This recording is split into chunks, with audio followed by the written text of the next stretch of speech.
The recent so-called narrative of overcapacity on Chinese NAFs is questionable, said Hildegard Müller, president of the German Association of the Automotive Industry, during an interview with Xinhua on Tuesday. Ich finde dieses Wort fragwürdig.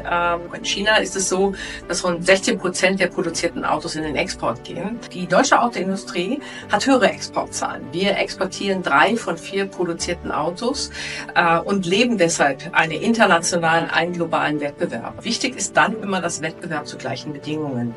Wichtig dafür ist, dass die Märkte wechselseitig offen sind, dass wir den Zugang haben. Wir nehmen den Wettbewerb an. Wir würden uns übrigens genauso freuen, wenn chinesische Unternehmen nach Deutschland kämen, wenn auch hier produziert werden würde. The German car industry is on an ambitious path towards climate neutrality. The VDA has previously committed to achieving this goal by 2050. Müller said that China is indispensable for the climate neutrality of the German automotive industry, as this rapid growth in China has benefited the European country technologically.